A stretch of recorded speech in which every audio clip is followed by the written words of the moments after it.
ইউজিবির আন্ডারে যে সকল স্টুডেন্ট বর্তমানে সেকেন্ড সেমিস্টারে পড়ছো, তোমাদের কিন্তু ফর্ম ফিল আপ ইতিমধ্যে শুরু হয়ে গেছে এবং চলছেও।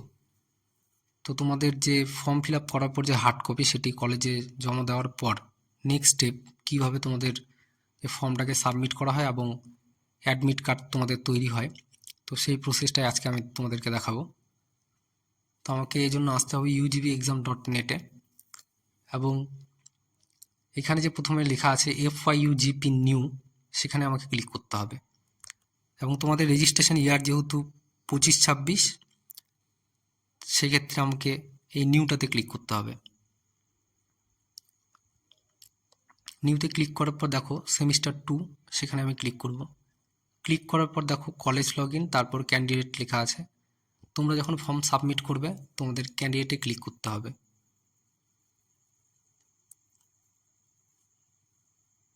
যেহেতু এখন ফর্মটাকে অ্যাপ্রুভ করা হবে, তাই কলেজ লগ ইনে আমি ক্লিক করব। ক্লিক করার পর ইউজার আইডি এবং পাসওয়ার্ড দিয়ে আমি এটাকে লগ ইন করব।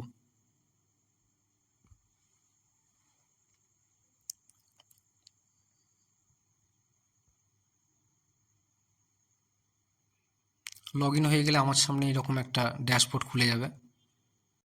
এইখানে আমি যাবতীয় তথ্য এখানে পেয়ে যাব, কতজন এলিজিবল আছে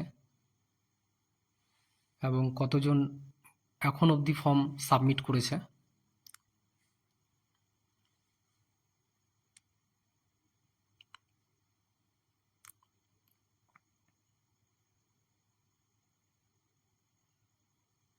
এবং বর্তমানে যতজন হার্ড কপি দিয়েছে তাদের মধ্যে কতজনকে অ্যাপ্রুভ করা হয়েছে এবং পেন্ডিং কতজনের পড়ে আছে, সব তথ্য এখানে শো করবে।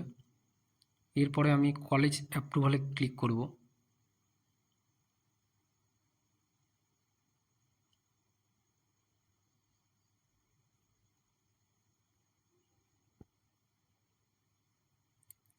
এরপরে স্ট্যাটাসটাকে আমি পেন্ডিং করে দেব এবং রেজিস্ট্রেশন নাম্বারে স্টুডেন্টের রেজিস্ট্রেশন নাম্বারটি আমি এখানে ইনপুট করব।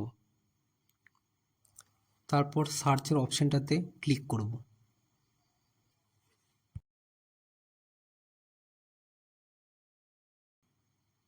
ক্যান্ডিডেটের যাবতীয় তথ্য এখানে শো করবে, ক্যান্ডিডেটের নাম, registration number, roll number, regular নাকি ব্যাকলগ এবং এবিসি আইডি, সব কিছু আমি পেয়ে যাব। এরপর সেই হার্ড কপিটা দেখে আমি ভালো করে মিলিয়ে নিব যে সেই স্টুডেন্ট কিনা।